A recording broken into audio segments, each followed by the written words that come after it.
Mesdames, Messieurs, bonjour. Bienvenue à la revue des grandes unes de ce jeudi. Allons tout de suite en kiosque découvrir ce que les journaux ont mis en leur une ce matin. Une fois n'est pas coutume, commençons par le journal Info Matin.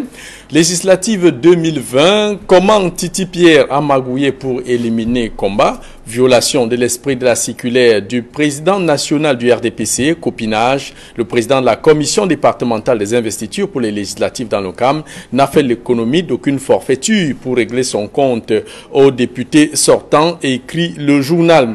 Le journal revient encore toujours sur ces législatives. La CONAC pour une élection sans fraude, écrit le journal. Et toujours sur cette actualité, on va aussi parler de la Tribune d'Afrique. L'investiture dans l'extrême nord, le nord et la Damawa, ces vieux doivent laisser la place aux jeunes, écrit le journal de Faustin Ndikam. De même que le même problème qui se pose aussi dans le Mbéré, où des députés qui ont plus de 4 mandats ne veulent pas laisser la place aux jeunes. Voilà pour ce qui est de cette actualité autour des élections législatives, de l'investiture dans le RDPC. Et législatives et municipales, le journal Le Jour parle du mauvais jeu des sous-préfets. Des candidats de l'opposition ont mal à obtenir les pièces exigées auprès des autorités administratives. Le journal revient aussi sur le match Cameroun-Rwanda. Pourquoi la CRTV n'a pas retransmis le match? Le journal donne les raisons. Voilà donc pour ce qui est de cette actualité, de même que le journal parle de Njombe. Les gardiens paralysent la PHPI, revendiquent le paiement de leurs droits et autres primes par rapport à leur retraite anticipée. Et puis le quotidien Mutation met en sa une Assemblée nationale quinté honorable. Ces députés qui ont manqué à la 9e législature, écrit le journal. On peut bien voir l'honorable Gaston Combat, Joshua aussi, évidemment Bapol Lipot, en tout cas les deux dames qui sont là, on leur fait pas, c'est pas une discrimination, c'est ce qui est le plus mentionné. Et puis on poursuit cette revue de presse avec le financier d'Afrique qui met en sa une Afrique centrale, les enjeux du sommet des chefs d'État de Yaoundé. Il s'agit ici de voir les accords de coopération avec la banque, avec le Fonds monétaire international et évidemment une réforme sur le franc CFA. Le journal, le quotidien L'économie parle aussi de cette réunion des sommets extraordinaires des chefs d'État de la CEMAC qui seront en conclave à Yaoundé dès demain avec évidemment au menu toutes ces questions sur la réforme du franc CFA et la révision des accords avec la Banque mondiale. Le quotidien La Nouvelle Expression met en sa une nord-ouest et sud-ouest les candidats aux élections dos au mur. Les raisons évoquées par le député SDF pour se retirer de la course législative du 9 février 2020 posent un sérieux problème de logique et de conscience à tous les candidats au scrutin couplé dans les régions anglophones, toutes formations politiques confondues. Le journal qui parle aussi d'économie et finances, l'avenir du CFA qui se joue à Yaoundé alors de ce sommet extraordinaire qui va se tenir demain.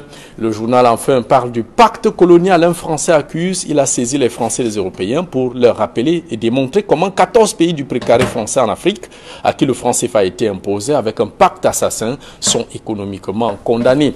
Et puis justement à propos, le journal indique que dans ce pacte colonial, les ressources financières des 14 pays africains bien connus sont gardées au trésor français et évidemment, ces pays n'ont que le droit d'utiliser 15% de leur argent et en cas d'un prêt, ils devraient payer des quotas commerciaux, écrit le journal. Et puis le journal parle aussi de ce droit qui est réservé à la France dans ce pacte colonial, d'être le premier à acheter ou de rejeter toutes les ressources naturelles de la terre des pays francophones.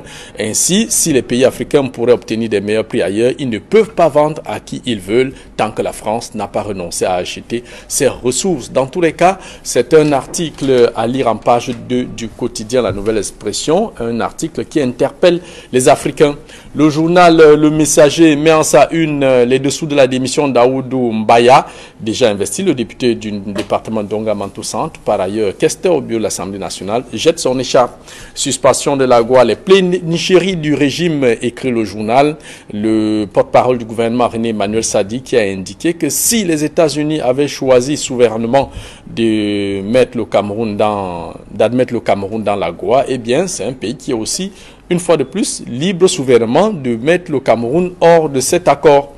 Et puis pour les législatives et municipales, le contrôle, Cyril Sambaka de l'UDC qui indique que le RDPC contrôle le système électoral. C'est toute la raison pour laquelle son parti, l'UDC et le PCRN de Cabral-Libye ont d'ailleurs signé un accord pour la députation à Vouri Centre. Voilà pour ce qui est de cette l'actualité parue dans les journaux ce matin.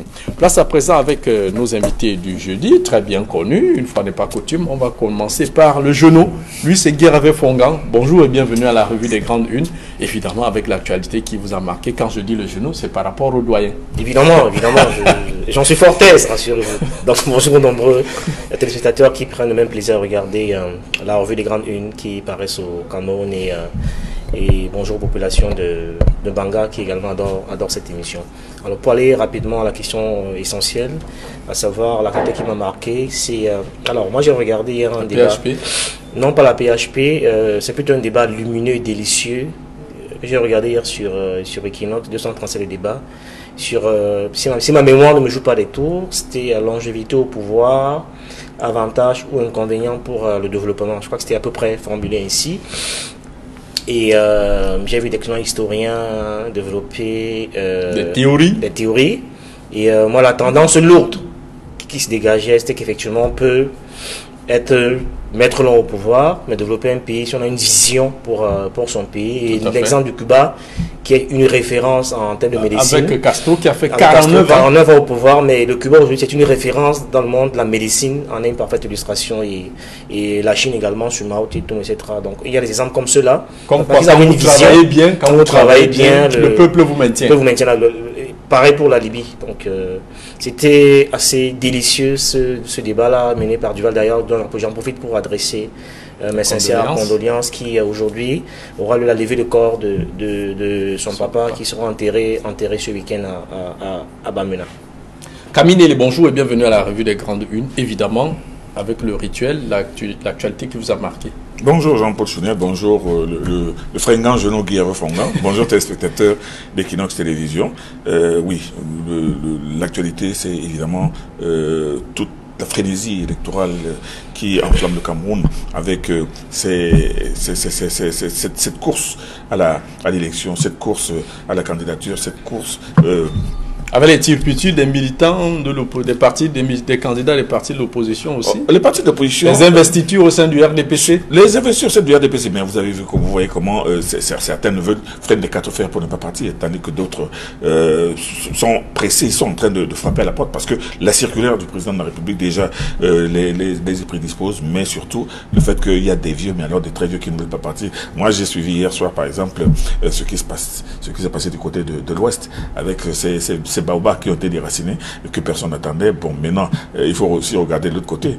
J'aimerais bien savoir comment ça va se passer à l'extrême nord, où on voit par exemple un président de l'Assemblée nationale qui a fait 40 ans, 40 ans comme député, 40 ans comme député, mais qui 25 ans comme président de l'Assemblée nationale et qui tient à y rester et qui veut toujours empiler. Donc, alors, Camille Nélé, vous gardez la parole. Parlons de ces investitures. Est-ce que on entend des cris ça et là pour ce qui est du RDPC, par exemple dans le BAM, c'est d'ailleurs la une du journal Info Matin. Il y a aussi dans le Mbéré, il y a un peu partout. Est-ce que finalement, ceux qui passent le temps à encenser ou alors encenser le président Paul Biya, ils sont en train d'être les premiers de vouloir marcher sur cette mesure du président national qui demande à ce qu'on voie de nouveaux visages. Quelle lecture vous faites de ces dispositions où il y a des caciques qui résistent? La lecture la plus froide possible. La lecture la plus froide possible. Quand vous regardez par exemple l'extrême nord avec le député Kamsouloum qui est là depuis des temps immémoriaux. Quand vous voyez le monsieur Kavaï Djibril, quand vous voyez par exemple dans le Mbéré aussi, parce que le problème aussi se pose dans le Mbéré où les jeunes sont en train de ruer dans les brancards avec le député Théophile Baoro, vice-président de l'Assemblée nationale depuis une quinzaine d'années, qui est à 5 mandats de député, mais qui ne veut pas partir, qui fait tout pour ne pas partir, pour obstruer le passage des jeunes. Il y a l'autre, Yaya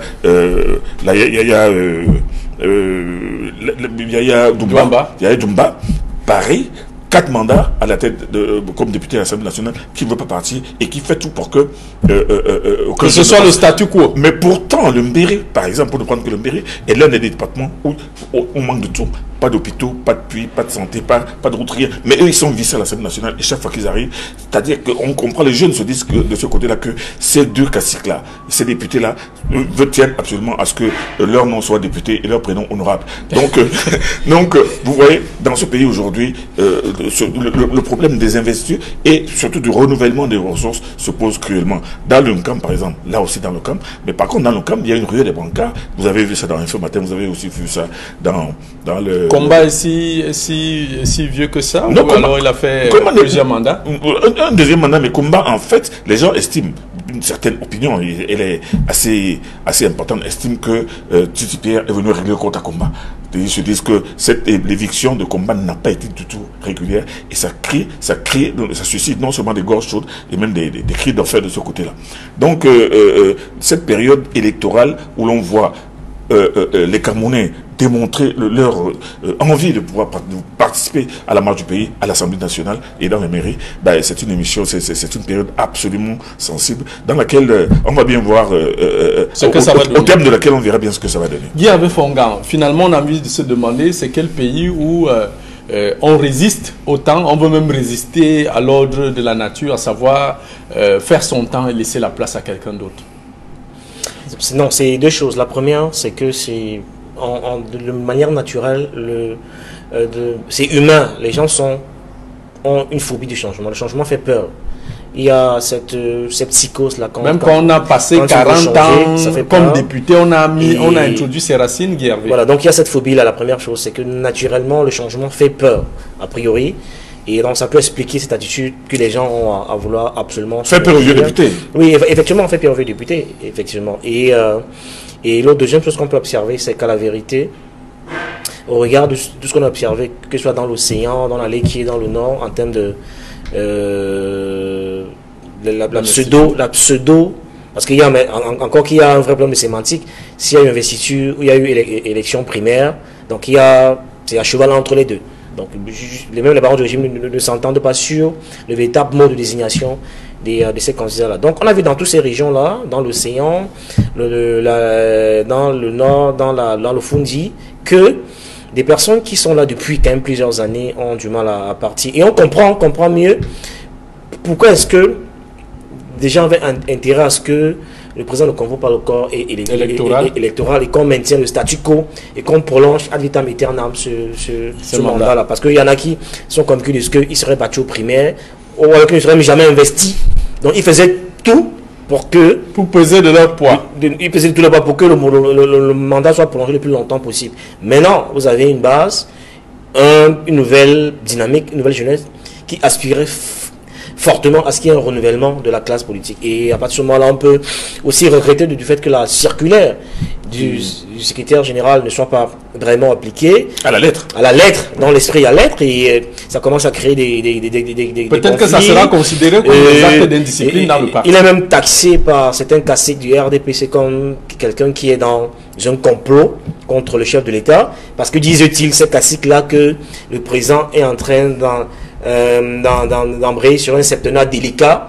Il a besoin d'hommes d'expérience, d'hommes qui ont un vécu pour l'accompagner pour ce septennat-ci. Donc, et du coup, le SG Jean est soutenu par ces caciques-là de quelqu'un qui est en pleine théorie du complot contre le président, comme quoi il veut écarter les gens d'expérience pour faire monter les gens qui n'ont aucune expérience et plomber le chef de l'État dans ses projets. Donc on espère bien que dans l'accomplissement de ces projets. Donc il y a ce conflit qui est permanent au sein du RDPC. Comme pour dire que quand le président national du RDPC partira, cette classe politique acceptera aussi de l'accompagner dans ce sera la guerre de l'homme couteau, ce sera le fameux grand soir comme parlait Karl Marx et on espère que le RDPC survivra à son président. Oui, Camille, un mot pour sortir. Non, mais je voulais dire pour sortir que ces classiques, ces vieux dinosaures qui sont là depuis 4-5 mandats, donc ça veut dire 20 ans, 25 ans, et tout simplement qu'ils ne veulent pas partir parce qu'ils disent que eux, ils sont les plus fidèles par rapport au président de la République. C'est un mauvais message, c'est une mauvaise justification. Dans la mesure où on sait très bien que la jeunesse qui, elle, a 25 ans aujourd'hui, qui naît au moment où ils accèdent pour la première fois à l'Assemblée nationale, elle n'a jamais rien vu. Elle est pleine d'énergie. Elle veut voir autre chose. Et maintenant, eux, ils sont en train de vouloir prétexter leur maintien par la fidélité. Comme vous l'avez dit, est-ce qu'ils pourront donc partir quand le président de la République... Si aujourd'hui le président dit qu'il s'en va, est-ce qu'ils accepteront de partir avec le président? Ça, c'est question très très importante. Alors, nous restons toujours sur cette actualité autour de l'élection pour embrayer sur ce que le quotidien Le Jour a titré « Ces sous-préfets qui empêchent aux candidats de constituer leur dossier ». Gervais Fonga.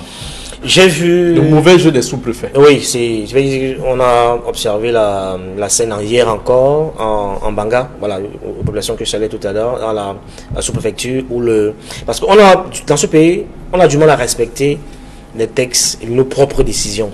Voilà tout un directeur général des impôts qui sort une note en indiquant que l'attestation de non-redevance doit être gratuite, du moins pour les élections, pour ceux qui demandent le document en mentionnant élection. Mais voilà. Un percepteur ou un agent des impôts aujourd'hui estime que ça doit être payant pour la plupart des militants. Il n'y en a aucun qui parlait d'une somme d'argent assez quand même, j'allais dire surréaliste. De 30-35 000. Donc on parlait de voix de 80 000, notamment pour ce qui est de Manga. Et moi, ça me semble que c'était un mauvais jeu que ces sous-préfets sont en train c'était un coup de poignard à la démocratie. Je crois que le jeu devait être sain pour tout le monde. Et il faut que les gens aient à l'esprit que ils sont sortis de l'ENAM, ils sont les projets de l'ENAM, ils ne sont pas forcément redevables au chef de l'État actuel, parce que même après, le président Paul Biya, ils vont continuer à servir la nation. Donc cette servitude, j'allais dire aveugle et stupide, dessert plutôt la nation. La vérité, c'est avant de se comporter comme ça, ils sont en train de tirer une balle dans le pied. Parce que que si jamais le régime change, ils peuvent être étiquetés, alors qu'on aurait pu toujours avoir besoin d'eux, parce qu'ils sont quand même des gens qui ont pas que la force de l'expérience, mais qui ont quand même été formés pour l'administration, pour ce travail. En se comportant comme si, de cette manière-là, ils sont enfermés dans une sorte de tour d'ivoire dans lequel ils ne voient rien d'autre à part le régime actuel à l'horizon. Et c'est très gravissime. Et moi, j'ai apprécié, vous avez vu comme moi, à Yaoundé 3 hier, Alain Fogué et quelques autres militants ont dû bloquer en paralysant toute l'administration là-bas, en indiquant que tant que le sous-préfet ne reçoit pas, bien personne n'entre ici, parce qu'on estime qu'il est tout à fait incompréhensible, qu'il disparaisse exactement au moment où on a le plus besoin de lui, et ses collaborateurs on les a tous privés de signature. Ce n'est pas normal, c'est un jeu malsain, et il donne la preuve là que une fois de plus, il donne raison à ceux qui ont souvent pensé que l'administration est acquis à la cause du parti État, et c'est très regrettable. Il faut quand même signaler que là, c'est quelques brebis galeuses. Il y a d'autres administrateurs civils, vraiment, certains militants l'ont même dit, des militants des autres partis politiques qui ont indiqué qu'il y a des sous-préfets qui ont fait leur travail en toute âme et conscience. Non, Jamel l'avait confirmé, c'est les 5 Jamel qu'il a eu à... Oui, tout à fait. Tout à fait. C'est ce que Jean-Paul Chunet, je voulais dire. Dire que moi, il fallait faire la précision que c'est pas tous les sous-préfets. J'aurais souhaité que le titre soit relativisé, le mauvais jeu de certains sous-préfets, parce qu'il y a beaucoup, ces sous-préfets qui se caractérisent par leur absence. Alors, moi, je pense qu'ils sont très peu nombreux. Ce sont des brebis galeuses, comme vous avez dit. Et parce que moi, j'ai eu à discuter avec certains sous-préfets au téléphone, certains préfets, qui disent que mais ce n'est pas possible. Le sous-préfet n'est là pour signer le certificat de domicile. C'est-à-dire que la personne qui vient pour que le sous-préfet atteste que ce monsieur habite par là. C'est vrai que pour que quelqu'un puisse obtenir un certificat de domicile, il faudrait peut-être tout simplement l'attestation du chef de quartier ou du chef de bloc, ou peut-être dans certains cas la facture pour la quittance d'électricité, pour savoir qu'effectivement cette personne habite dans cette maison. Mais je ne vois pas pourquoi un sous-préfet bloquerait la candidature normalement, parce qu'un sous-préfet outré hier. Il me dit, mais écoutez, mais moi je pense que ces personnes-là qui reçoivent un mauvais accueil ou qui sont retardées devraient saisir immédiatement le préfet ou le procureur de la République. Moi, je pense, temps presse, Camille. Le temps presse, mais je dis que ces mauvais sous-préfets, ces brebis galeuses justement de la sous-préfecture, qui sont en train de jouer justement avec le temps, devraient être exposés à des poursuites et à des censures. C'est pour cela qu'une personne qui ne reçoit pas comme Alain Fouguière, lui il a posé un acte courageux et volontaire, mais seulement les autres n'ont peut-être pas la possibilité de se trouver en masse devant une sous-préfecture. Mais moi je pense que ces sous-préfets devraient être mis à l'index. Il y en a qui ont appelé ça une protestation républicaine. Il faut bien qu'on mette un terme à ça avant de continuer. On va souhaiter d'ailleurs bon courage à notre confrère Vivien Tonfar de la Nouvelle Expression qui a été convoqué ce matin au groupement territorial de gendarmerie. C'est important. En tout cas, nous suivons ce dossier de près. Alors, on va poursuivre Guerre Refongan avec ce sommet extraordinaire des chefs d'État de la CEMAC qui se tient à Yaoundé, avec au menu évidemment la révision des accords avec le Fonds monétaire international et la réforme du franc CFA. Je préfère m'intéresser à la réforme du franc CFA. Est-ce qu'une réforme du franc CFA est possible? C'est possible si on a les dirigeants qui tirent la légitimité du peuple et non de l'étranger. On a apprécié et non de Paris. Oui, et non de Paris, c'est possible parce qu'on a le malheur, malheureusement, c'est que le Cameroun abrite le sommet de la CEMAC. On est encore perçu de manière illusoire comme étant la locomotive de la sous-région, alors qu'en réalité nous sommes devenus nos wagons, parce que tout le monde est passé devant nous, même les pays qui sortent de guerre, même les pays du Gabon, le Tchad, etc. nous ont damé le pion, il y a belle lurette. Donc on a arrêté depuis très longtemps d'être la locomotive, on est devenu nos wagons parce que tout le monde nous a dépassés. Aujourd'hui, moi je pense que la montagne accouchera d'une souris, parce que malheureusement, la plupart des chefs d'État estiment que leur légitimité, ils la doivent aux colons et non au peuple. Ils ne sont pas prêts à lever la tête contre et non au peuple. Donc ils iront difficilement contre la France et les autres puissances, contre la France d'autant plus qu'on parle de France CFA, parce que la vérité, il suffit qu'il y ait un grincement dedans de la France pour qu'ils sentent le pouvoir ébranlé. Vous avez vu que la plupart des chefs d'État francophones, à chaque fois qu'ils ont des soucis, ont la malice d'aller faire des courbettes parce qu'ils estiment qu'ils doivent avoir le soutien et la protection de la France. Mais donc je n'attends pas grand-chose de cette rencontre-là, simplement parce que nos chefs d'État ne tirent pas leurs revendications ou alors leur souveraineté du peuple, mais estiment que leur légitimité, ils la doivent aux colons et malheureusement... Et qu'à chaque fois que ça a été menacé, ils ont fait recours à la France. Ils ont fait recours à la France, donc malheureusement, c'est la montagne accouchera d'une souris. Il ne faut pas en espérer grand-chose parce que les chefs d'État de la trame de Lumumba, ils ne sont pas très très nombreux, malheureusement, il faudra encore entendre très très longtemps. De Lumumba ou bien on se rappelle que de Oumyobé ou de Félix Moumié qui étaient des vrais nationalistes qui ont milité pour qu'il y ait une vraie autonomie dans tous les sens du terme de notre pays, ont été froidement abattus par le colon. Ceci il n'y a pas grand-chose à avec attendre. un pincement au cœur, je n'y attends pas grand-chose. Camille Nélé, sur ces accords avec le FMI, le Fonds monétaire international, on se rappelle qu'au départ, après la crise des années 90, on a prescrit les plans d'ajustement structurel. Aujourd'hui, la CEMAC fait le constat de ce que ces plans d'ajustement structurel n'ont pas apporté grand-chose. On doit passer au plan de développement. Est-ce que cela est possible aujourd'hui pour que les pays africains se développent véritablement? Je devrais d'abord commencer par dire qu'au moment où, au lendemain des indépendances, les pays africains n'avaient pas beaucoup de choix. Ils n'avaient pas de monnaie, il fallait bien qu'ils s'accrochent à quelque chose. Il fallait bien qu'ils aient accès au marché international, à une monnaie dont la convertibilité et le pouvoir libératoire pouvaient permettre à leurs États de ne pas trop souffrir. C'était tout à fait normal.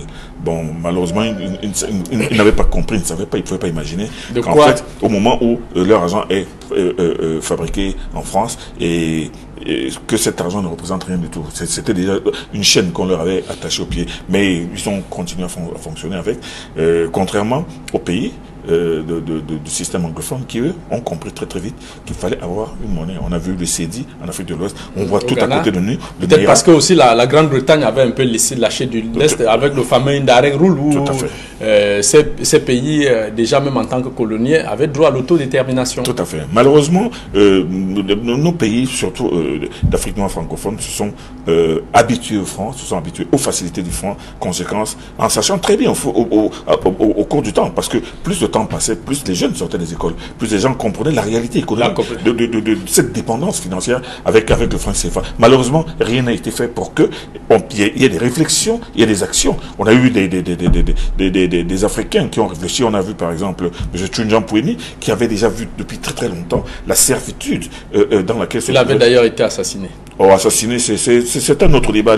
La mort en tout cas, il est mort de façon mystérieuse.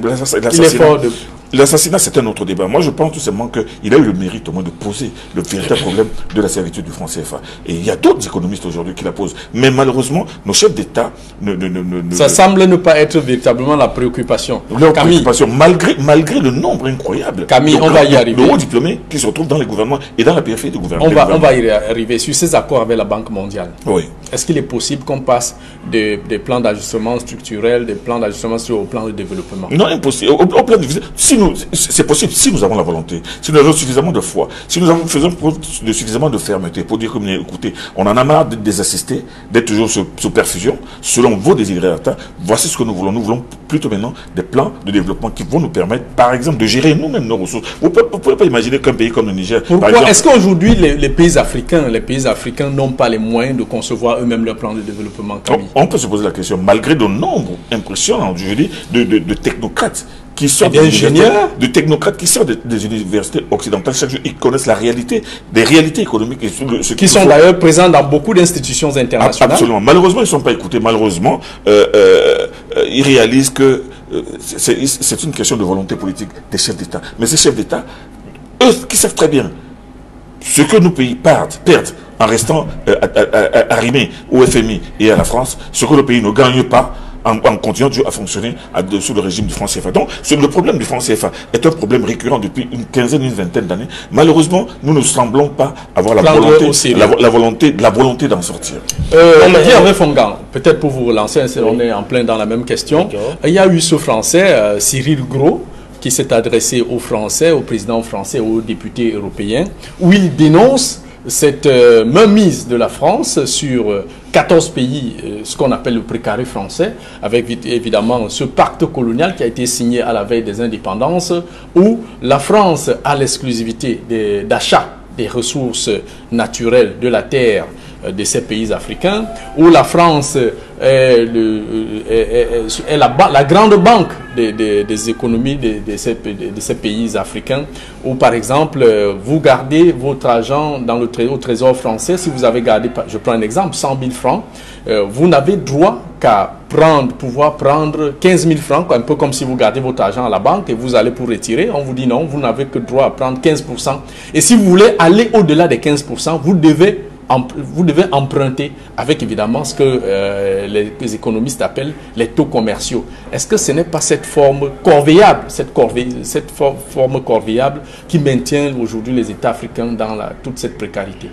C'est un contrat léonien que le chef d'État illégitime avait malheureusement passé avec la France, dans les accords passés à la France qui malheureusement ils ont continué d'entretenir. Oui, c'est un contrat lyonnais, ils ont continué d'entretenir avec le colon pour plusieurs années. Je vous faisais remarquer à l'entendre mon propos que les chefs d'État de la trame de Lumumba, de Thomas Sankara, même de Sékou Touré, qui avait dit non à la France, sont très peu nombreux parce qu'à la vérité, ceux-là avaient la capacité, le courage de dénoncer ce type de contrat lyonnien et il fallait qu'on fasse une rupture. Ce qui est révoltant, justement, dans cette attitude, c'est que l'essentiel de nos devises est au trésor français.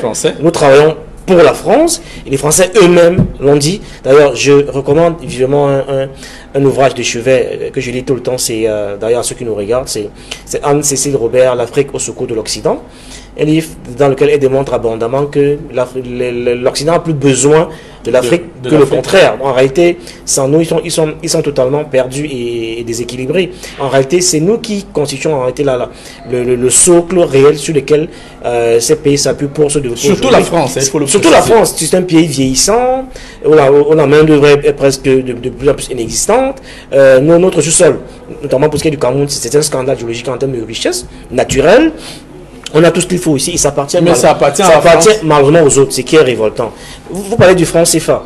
Ce qui est davantage encore révoltant dans ce sommet-là, c'est qu'il y a toute une littérature grise, abondante, au-delà de Tunyan Pweni. Des brillants économistes ont démontré comment est-ce qu'on pouvait sortir du franc CFA.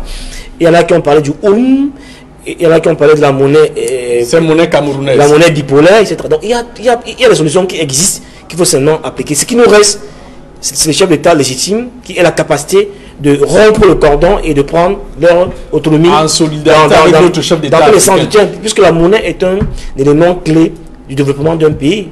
Le Nigeria a sa monnaie, le Naira, le Ghana a sa monnaie, le Kenya a sa monnaie.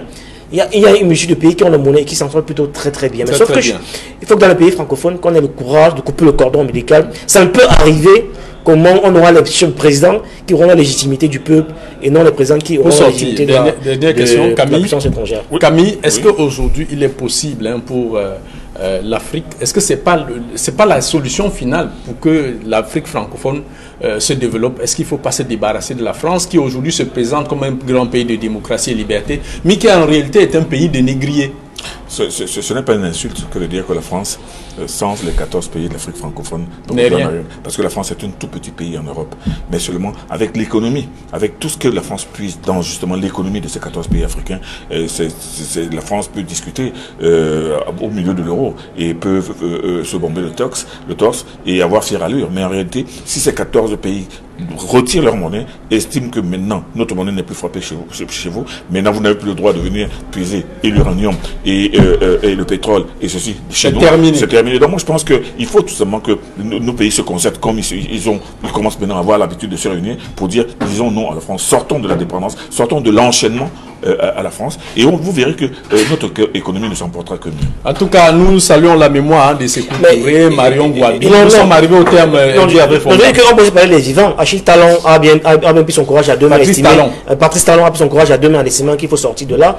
Donc on peut parler des vivants pour démontrer à la face du monde qu'en fait c'est possible de faire comme il y a Patrice Talon a fait. D'accord. Alors nous sommes arrivés au terme de cette édition de la revue des grandes unes. La pensée du jour. Un petit chez soi vaut mieux qu'un grand chez les autres. Un petit chez soi vaut mieux qu'un grand chez les autres. C'est un proverbe gambien. Madame, Messieurs, nous sommes arrivés au terme de cette édition de la revue des grandes unes. Rendez-vous demain pour la dernière de la semaine. Restez scotchés sur les programmes d'Equinox Télévision avec 10-12 le Zénith qui démarre dans quelques instants. Faupoussi, Eric Faupoussi et tout son panel.